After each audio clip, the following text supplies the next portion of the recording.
I'm David Brevik, President and CEO of Gazillion Entertainment. In the past, I've worked on games such as Diablo and Diablo 2, but today I'm excited to show you a sneak peek at the early gameplay experience in Marvel Heroes, our massive multiplayer online action RPG. It has been designed from the ground up to be a free-to-play game. We believe it is one of the highest quality free-to-play games out there. There are no barriers to entry, there's no paying for power, you can play through the entire experience all for free. Our story begins on the Raft, a special floating prison where S.H.I.E.L.D. keeps the most dangerous supervillains. Hydra is orchestrating a jailbreak and our job is to stop them. Keep in mind that this is still very early gameplay captured from our closed beta, so expect some of what you're about to see change in the future. We're going to play as Storm today. Storm is a member of the X-Men with the ability to control the weather. Because the Raft is the first thing players will see when they play Marvel Heroes, we've designed it to introduce the basic mechanics of the game. If you played action RPGs in the past, or even if you're new to the genre, the controls are very easy to pick up. Left click makes your character move and attack. Right click activates the secondary power.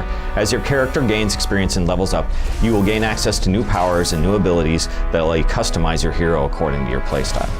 Marvel Heroes combines action RPG gameplay with the multiplayer features of an MMO, which is something that really hasn't been done before. As you can see, a piece of loot is dropped, and in this case, it's a new cape for Storm. You can equip it either by right-clicking on it in your inventory or clicking and dragging it into the appropriate slot. In our game, drops are on a per-character basis, so any of the loot that is on the screen can only be seen and picked up by you. You don't have to race to pick it up before someone else steals it because different loot drops for each individual player. Although the Raft is a single-player introduction to the game, you'll spend most of your time in Marvel Heroes exploring large public combat zones and fighting alongside dozens of other heroes. She's making her way through the Raft here, and it looks like she's showing us an example of a throwable object. If you hit an enemy with a chair like this, it'll stun them and leave them vulnerable to attack. Storm can easily pick up a chair or a trash can with her powers, but you can expect stronger characters like the Hulk to be able to chuck dumpsters or cars at enemies to deal massive damage. Part of making your character feel like a superhero is making you feel powerful, so every zone has a ton of destructible objects.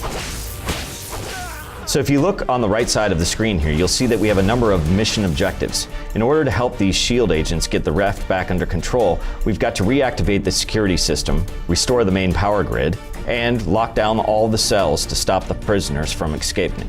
Now we're going to take a ride on the funicular down to Cell Block Alpha, where the most dangerous villains are locked up. In Marvel Heroes, enemies aren't going to be standing around waiting to get beaten up. They're going to come at you with grappling hooks, jetpacks, and you can see they'll even climb up a moving elevator to get you. Oh, nice! A whole bunch of experience orbs have popped out. Every time you take down an enemy, your character gains experience, but sometimes you'll get the chance to pick up some bonus experience by grabbing these orbs. Experience orbs can only be picked up by you, but you'll see them start to shrink and disappear if you don't pick them up quickly. These orbs come in a variety of flavors. Red restores your health, blue restores your spirit. The quicker you grab them, the bigger the bonus. Here she just found a waypoint. Waypoints are activated when your hero runs over top of them, and that allows you to teleport at any time back to another waypoint you've discovered, and that's also where your character will appear if you're defeated. We're getting pretty close to the security console, and it looks like Hydra's got it locked down.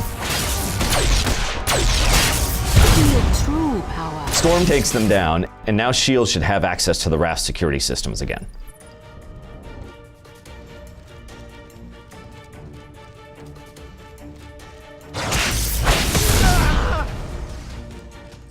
Look out for Hydra power brawlers. Ouch! If you get too close, they'll pound the ground. They'll leave you stunned for a few seconds. The game runs on the Unreal Engine, so not only do the graphics look beautiful, but we have realistic physics. Some powers and attacks blow objects and enemies backward, and you'll see bodies go limp as they fall off ledges. This is an example of a discovery mission. You can basically think about it as a quest that appears on a single screen. Here you're rescuing a S.H.I.E.L.D. agent as a bunch of Hydra come down and attack. And once you've cleared that out, you get a little bonus experience, and the discovery is complete. Two more should take my place. We're coming up on our next objective, so after Storm takes out these Hydra invaders, she'll be able to restore the power to the Raft. Which she will do here by flipping the switch. But before she does it, it looks like she's leveled up. Goddess be praised. This is where Marvel Heroes really lets you customize your character's playstyle. By spending points in your power tree, you can upgrade and unlock powers and abilities that fit the way that you want to play. Keep in mind that this is still a work in progress, so you can expect to see this panel filled with dozens of powers in the future. So as our second objective here, we're going to restore power to the... Oh my god, living laser was in there! Laser. You're no match for a living laser. Boss characters in Marvel Heroes are much stronger than your average Hydra goon, and they'll challenge you to find ways to avoid their attacks. Living Laser can teleport across the screen, channel an energy beam, and fire energy projectiles. Storm's doing a pretty good job of dodging these lasers, but it looks like she's taking some damage. Luckily, she's got a nice stack of medkits in her inventory that she can use by hitting H on the keyboard. Storm's really got him on the ropes, using her new power to tear into his health bar. And there he goes. As a reward, you will see a giant loot piñata, something that is near and dear to my heart. Every boss in Marvel Heroes drops a medal that you can equip to power up your character. Since Living Laser is basically pure energy, his medal boosts your maximum spirit. If you beat a heavyweight like the Rhino, you might get a chance to knock enemies down with each attack. Generally, each medal is flavored after the boss you've defeated. Another great feature of Marvel Heroes is the ability to bring up your roster and switch to any hero you've unlocked. Here, we've switched to Deadpool, one of my personal favorites. Hello, my name is Inigo Montoya. You killed my father. Prepare to die.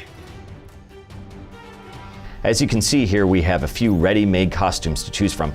We have his X-Force costume, as well as his Pirate Deadpool. Arr! But now, we're just going to stick with his traditional red and black. There are a variety of costumes for every character, hundreds of costumes in the game, so you're not going to see two Deadpools who look and play exactly the same. As you can see, Deadpool plays very differently from Storm. Every character in Marvel Heroes plays differently. Some are brawlers like Thing and Wolverine, others are better at range, some fly. One of us broke something. These are all different ways you can play the game, so RPG fans can really think of each hero as its own character class. Deadpool's a really versatile character. He uses pistols, swords, and as he levels up, he can take advantage of his healing factor to regain health over time. Deadpool's doing a good job of defeating some of the enemies. He's also using an ability called Stop, Drop, and Roll, which lets him move through enemies and underneath missiles. Great! Deadpool's just locked down the cell block so that we don't have to worry about any more prisoners escaping, or Hydra reinforcements showing up. Now we've got to finish sweeping the area.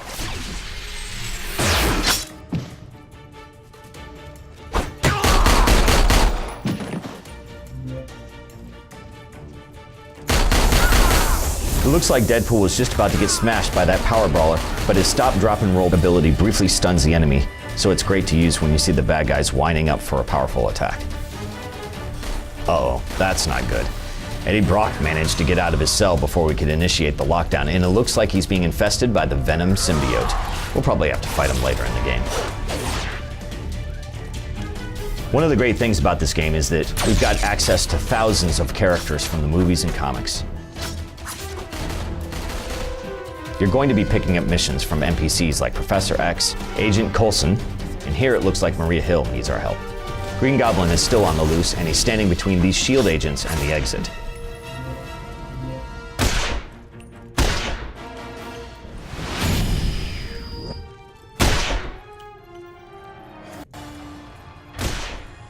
So here's our first major boss fight. Green Goblin packs a punch, and it's going to take everything we've got to bring him down. It's time to play. He's got a bunch of different moves that you have to be on the lookout for. If you're taking him on from range, he'll toss poison pumpkins at you. And as you know, the first rule of video games is never stand in the poison. He's also got a bombing run attack. So Deadpool is going to have to avoid not only the poison clouds, but also the dive bombing supervillain.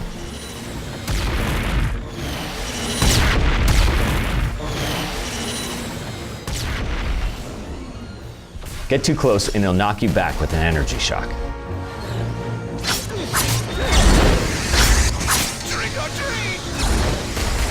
Deadpool's starting to run low on health, but with his natural healing factor and help from a med kit, he should be able to stay on his feet.